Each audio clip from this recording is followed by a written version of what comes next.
이번에 강의하게 될 노자 제25 혼성장이라 하는 것은 혼연이 이루어져 있는 존재라는 뜻이 되는 것입니다. 노자 도덕경에 장이 나뉘어져 있었던 건 사실이지만 장에 이름을 붙였던 것은 최초에 환나라 하상공이라 해서 물하자 윗상자 귀공자 하상공이 이름을 붙이기 시작한 것입니다. 바로 하상공이 붙인 이후로 사람에 따라서 장의 명칭을 각기 달리 붙인 것이 나타나게 된 것입니다. 이 강자에서 사용되고 있는 장의 명칭은 바로 앞서 말씀드렸던 것처럼 용현자라고 하는 송자성이 붙인 대본을 사용하고 있기 때문에 그분이 붙인 장명을 사용하고 있는 것입니다. 그런데 하상공은 여기에다가 혼성장에다 무슨 이름을 붙였느냐? 상온이라고 했던 것입니다. 상이라 하는 것은 현상을 말해주는 것이고 온이라 하는 것은 본온이라는 뜻으로 현상의 본원이 그 무엇인가를 밝히겠다라고 명칭을 붙인 것입니다. 여기에서 두 개를 연이어 쓴 이유는 현상의 본원이라 하는 것은 다름이 아니라 혼연한 존재라는 것을 종합하여 보면 쉽게 이해할 수 있기 때문에 하상공이 붙인 상온이라고 하는 것과 송자성이 붙인 혼성이라는 말을 함께 나열했던 것인 것입니다. 자, 그러면 여기에서는 도의 본체가 되는, 도의 원류가 되는 그 존재가 무엇이고 그 작용이 어떠한 것인가? 이것은 우주에 관한 도의 작용과 본체를 말해주는 것입니다. 우주의 본체와 작용이 있다면 사람에게 역시도 본체와 작용에 의해서 도를 닦아 나갈 수밖에 없는 것입니다. 이와 같이 25장에서는 우주가 가지고 있는 자연의 섭리와 또한 사람이 닦아야 할 부분들을 나누어서 천도와 인사로 이 장은 절반씩 구성되어 있는 것이 특징이라고 할 수 있는 것입니다. 그러면 여기에서 바로 천도와 인사에 대한 구분을 먼저 보시면 이와 같이 천도 속에는 본체라고 하는 것이 있고 거기에는 본체에 의한 작용이 나타나게 되는 것입니다.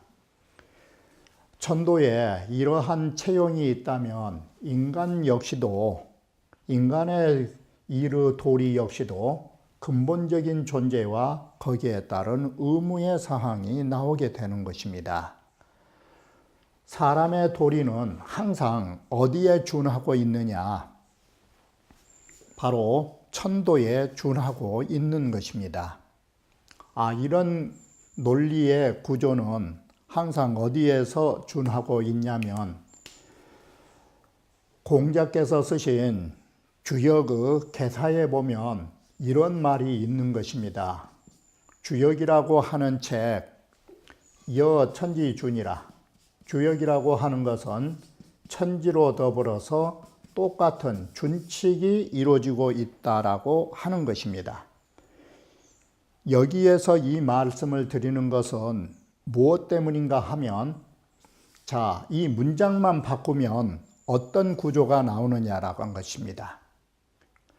바로 이 문장을 바꾸기에 앞서서 주역이라고 하는 것은 어떤 구조로 되어 있냐면 세 가지 주역으로 분류되는 것입니다. 첫째는 자연력, 자연계의 진리 그 자체. 두 번째는 서역, 책으로서의 주역. 세 번째는 바로 이 자연의 섭리를 주역의 괴사와 효사에 실어 놓았다면 바로 세 번째는 무엇을 하느냐? 성인이 이러한 주역의 도리를 실천하는 것입니다.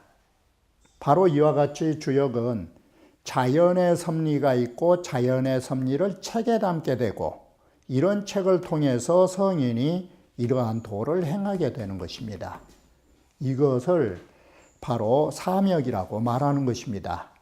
자, 그렇다면 노자에서도 이와 똑같은 논리 구조를 가지고 있는 것입니다. 자, 주역이라고 하는 글자를 바꿔서 노자라고 하는 책으로 보시면 노자의 도덕경은 뭐에 준해서 써진 글인가? 바로 주역에서 말한 공자의 말씀처럼 여기에서 말한 천지로 더불어 준한다라는 이 천지는 바로 25장에서 말한다면 천도를 말하고 있는 것입니다.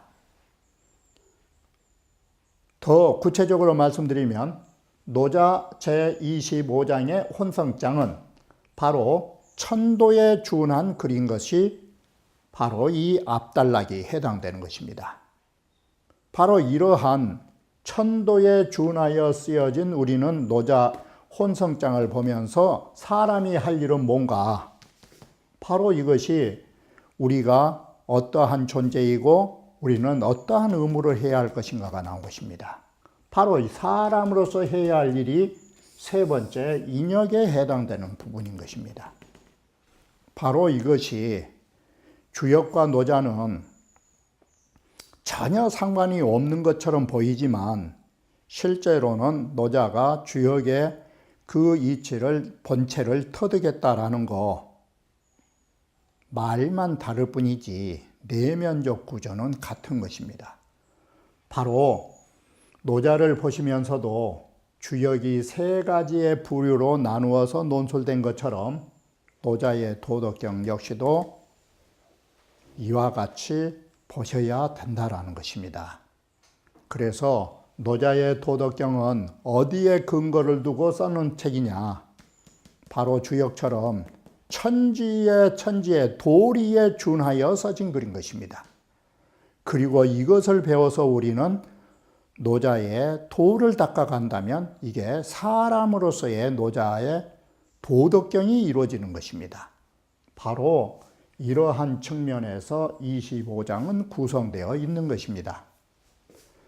그래서 여기에 천도라고 하는 도자를 이름 붙이기가 난처하니까 억지로 이름을 붙여가지고 유물이 혼성하야라고 해서 어떤 존재가 혼연이 이루어졌다라고 하지만 우리는 더 쉽게 이해를 하시려면은 유일물어차 하니 하면은 쉬울 것입니다. 자, 여기에 하나의 물건이 있다.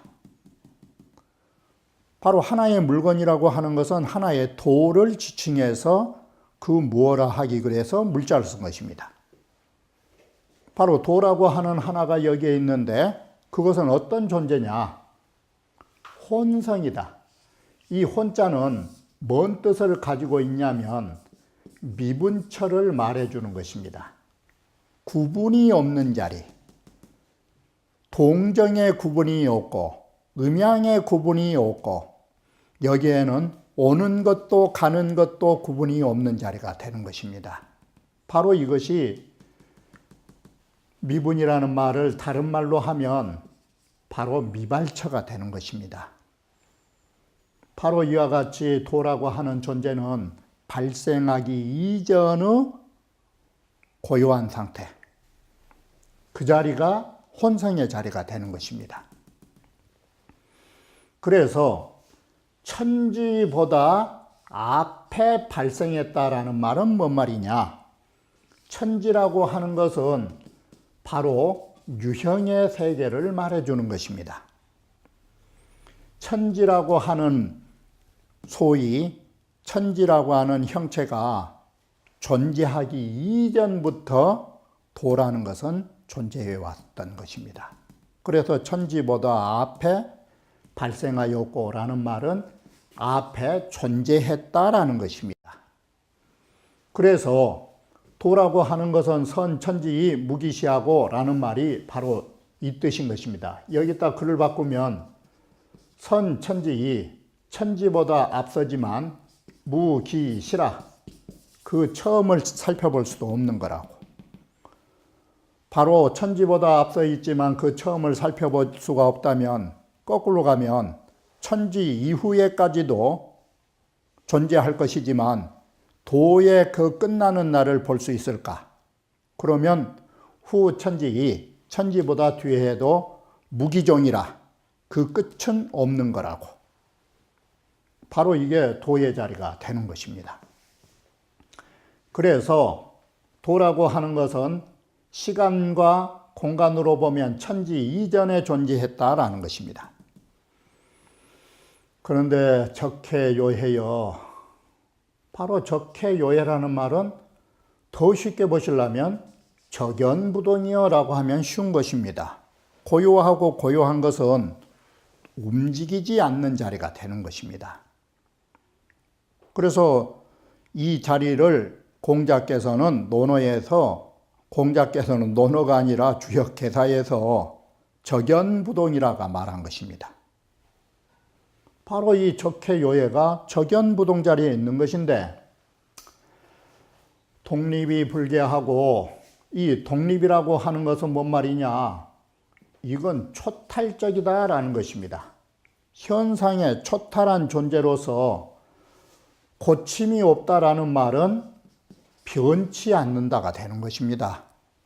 바로 이 글을 종합해 보면 도라고 하는 하나의 존재는 혼연하여 천지 이전에, 천지 이후에도 존재하는 것인데, 그것은 적연하여 부동해 가지고 모든 현상계를 초탈하여 있으면서도 조금도 불변하는 거라고. 영원 불변한 존재라고. 그리고 주행이 불태라.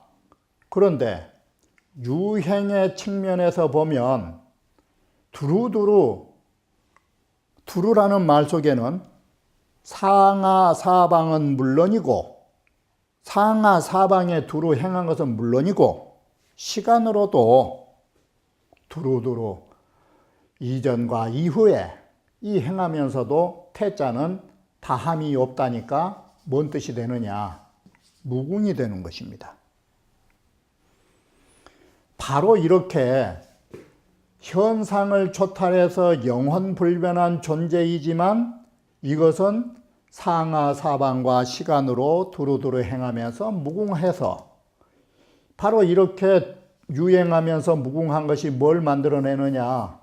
가유이 천하모로되 이 세상의 모든 것을 만들어주는 어머니가 되지만 이라는 것입니다. 이 어머니 모자는 간단하게 말하면 곧 창조주라는 것입니다. 도라는 것은 모든 만물을 내어주는 창조주임에도 우리는 창조주를 말한다면, 하나를 말하면 그 요즘에 어느 종교에서 뭐라고 했었지만 거기에 대해서 말씀드릴 건 없고, 이 모든 것을 창조해 준 주지만 거기에는 그 이름을 알 수 없다. 하나라고 하는 글자도 못 붙인 것이다. 이 소리인 것입니다. 한일자 하나도 못 붙인 것이다. 이게. 그래서 도저히 거기에는 이름을 붙일 수 없고 그 이름이 뭔가를 알 수 없는 자리인데, 자지왈도요. 그래도 알 수 없는 중에서 억지로 글자를 붙이다 보니까 바로 창조주의 역할을 뭔자를 썼느냐? 도자로 말하게 된 것이다. 이게. 바꿔 말하면 이 유물이라는 하나의 물건을 억지로 이름을 하나 붙여다 보니까 도자를 쓴 것이다. 그리고 억지로 또 도가 뭔가, 억지로 억지로 그것을 위하여, 도가 뭔가를 또 위하여 이름 붙이다 보니까 대자를 쓴다. 그럼 큰 거라고. 그러면 이 두 가지를 합성해 놓으면 뭔 말이 되느냐? 대도가 되는 것이다. 대도가, 큰 도가 되는 것이다. 바로 이 유무리 혼성이라고 하는 이 하나의 물건 자리는 다름이 아니라 굳이 이름 붙이면 그게 대도다. 이것이 천도의 본체에서 평가하고 있는 것입니다. 바로 이와 같이 하나의 물건이 대도라는 것이, 자, 어떻게 또 순환하느냐? 대왈, 이와 같이 이 큰 것은, 바로 큰 것은 갈서자, 가지 않은 곳이 없다가 갈서자. 바로 이것은 바로 크기 때문에 그 어느 곳이든지 이르지 않음이 없으니까, 어느 곳이든지 꽉 차서 있으니까 공간적으로 저 어디까지 갈 수 있고, 이렇게 계속 가다 보면 그것은 시간적으로 영원할 수 있는 것이다. 바로 우리는 그 시간이 영원하다 보면 그것은 다시 어디로 가느냐? 다시 근본으로 돌아가는 것이다. 이게 이 반자가 귀근복명이 되는 것입니다. 근본의 뿌리로 돌아가고 다시 천명의 자리로 회복할 수밖에 없는 것입니다. 이렇게 해서 도라고 하는 본체는 다시 공간과 시간을 꽉 채우고 다시 근본 자리로 돌아가는 거라고. 그래서 다시 보완하면 유물이라고 하는 이 물건은 뭐냐? 이 물자가 도지 전체. 바로 이것은 도의 전체를 말하는 것인데, 왜 만물 물자를 썼느냐? 도의 전체를 하지. 도의 전체는 본래 무명이라, 본래 이름이 없음을 말해주고 있다. 가르친다. 그래서 이름이 없어서 어쩔 수 없이 우리는 여기에 단은 유일물이라, 단 하나의 물건이 있다라고 모호하게 말하니라고 물자를 썼다. 혼성이라는 말은 혼륜이라는 뜻으로 털끝만큼도 봉한 틈이 보이지 않는다. 이 말은 바로 뭔 뜻을 가지고 있느냐? 미분의 글자에 초점을 맞춰진 거예요. 음양이 나눠지지 않는 자리. 바로 음양이 나눠지지 않았다면 이건 태극이나 무극의 개념이다라고 볼 수 있는 것이에요. 그래서 음양이 나누어지면 바로 이 음양이라고 하는 것은 뭘로 나오게 되느냐? 동정이라고 하는 운동 법칙을 가지고 있기 때문에 음양이 나뉘어지지 않았다는 것은 동정이 없다라는 말이 되기 때문에 저교라는 문자가 쓰인 것입니다. 이게. 그래서 이 적연부동을 말하는데, 적연부동한 자리는 뭐라고 썼느냐? 무성무취하다고. 소리조차도 없고 냄새조차도 없는 중용 끝허리 부분에 상천지제 무성무취라고, 하늘에 이치는 소리조차 냄새조차 없는 자리가 바로 인간의 본성자리라고. 바로 이 적연부동은 어떤 것이냐? 독립이다. 독립이란 말은 초연이란 뜻이에요. 만물의 현상의 위에 초탈적인 존재다. 불교라는 것은 뭐냐? 그 본체가 영원히 변하지 않는다라는 것이다. 그리고 주행이라는 것은 사시에 유행한다라는 것이다. 불태라는 것은 바로 불궁이라는 뜻으로 바로 영원히 무궁하다 뜻이다. 여기에 위태로울 태자는 위태로울 태자가 아니라 다할 태자다. 천하 뭐라고 하는 천하는 뭐냐? 천지 만물을 말한다. 어머니는 뭐냐? 모두 다 이 도라고 하는 이 가운데에서 발생한다라는 것을 뜻한다. 이렇게 해서 천하모라는 글자를 쓰게 된 것이다. 대라는 것은 뭐냐? 모든 것들을 용납하지 않은 바가 없다라는 게 크다 이 뜻이다. 자, 모든 걸 용납하면 동시에 어떻게 되느냐? 무소부지라, 이루지 못한 바가 없다. 원자는 다함이 없는 것이고 반자는 귀군복명으로 나가는 것인데, 바로 이 유물혼성은 이와 같이 결국은 어디로 가느냐? 뿌리와 그 천명자리가 나온 것도 없고 사라진 것도 없는 본래 정멸자리로 우리는 되돌아가게 되는 것이다. 이게 천도다. 그러면 바로 이와 같은 것이 있기 때문에 고로 도대, 천대, 지대, 왕역대라고 하는데, 이 왕역대라는 말이 바뀌고 보면은 여기가 임법지라고 하는 걸 보면 사람인자로 왕자를 바꿔야 된다라고 하는 것입니다. 자, 이 글은 도에서 천, 천에서 지, 지에서 인으로 왔는데, 이걸 거꾸로 하면 인에서 지, 지는 하늘을 법받고 하늘은 도를 법받고 라고 하는 글로 보면은 여기에 왕자가 아래에 사람인자로 바뀌어 있기 때문에 왕자라기보다 사람인자로 봐야 된다라고 말한 것입니다.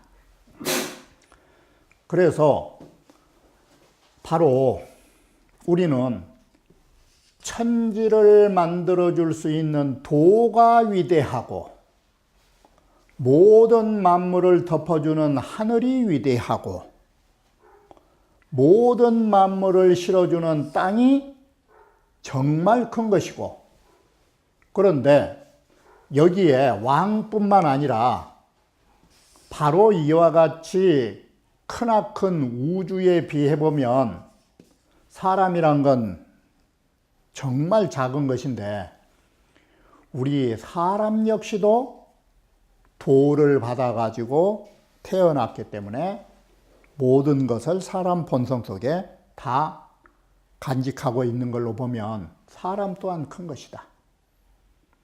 바로 이 큰 대자가 하늘과 땅이 크다라는 것은 뭐냐? 만물을 바로 덮어주고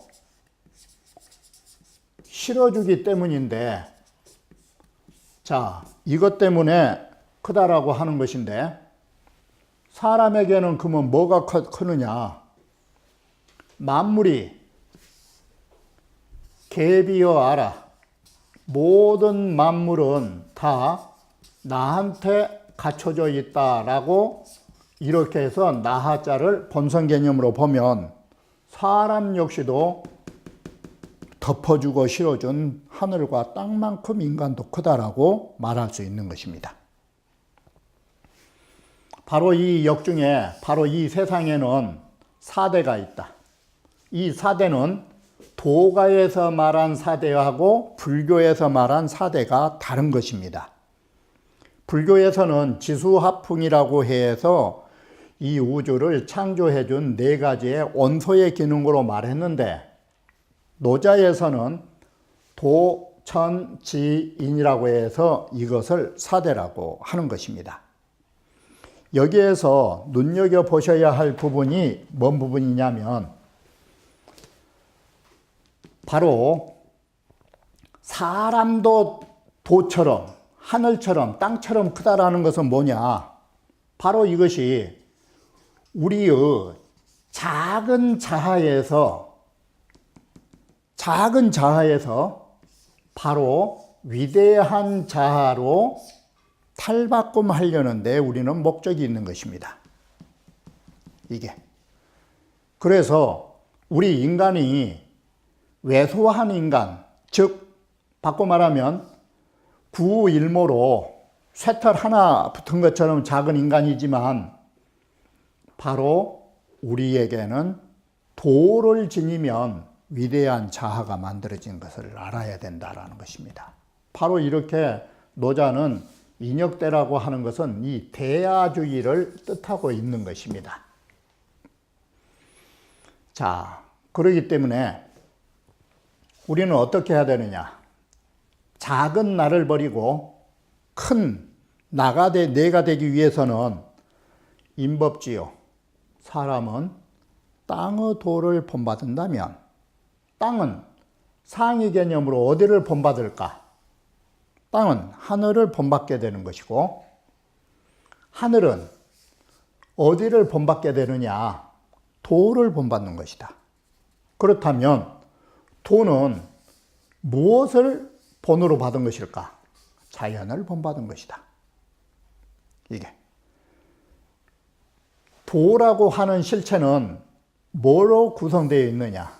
자연으로 구성된 것이다. 이게 도의 실체다. 그렇게 보면 이 글을 다시 우리가 뒤집어 보면 사람이라고 하는 것은 이와 같이 땅과 하늘과 도를 본받고 사람이 궁극적으로 본받아야 할 게 뭘까? 자연이다. 이게. 그리고 맨 앞에 유물혼성이라고 하는 거, 하나의 물건이 혼연히 구분이 없이 미발쳐 있는 거, 그게 뭐냐? 그게 결국은 자연 두 글자다. 이게. 자, 이렇게 해서 이 임법지, 지법천, 천법도, 도법자연이라는 이 네 구절은 노자에 있어서 가장 성스러운 가르침으로 사구, 성교라 말하는 것입니다. 우리는 하학상달을 하는 것입니다. 하학상달이라는 말은 뭔 말이냐면 하학 인사하고 아래로 사람의 일을 배워가지고 위로 어디까지 우리는 가려고 하느냐? 상달천리라. 바로 우리가 사람으로서 해야 할 일을 배워나가는 것은 사람의 일에 끝나려고 하는 것이 아닌 것입니다. 그것은 위로 천리의 경지에 도달하기 위한 것인 것입니다. 그래서 작은 지원 하나니 우리는 뿌리로부터 저 먼 곳까지 이르러야 하는 것이니 이게 뭐냐?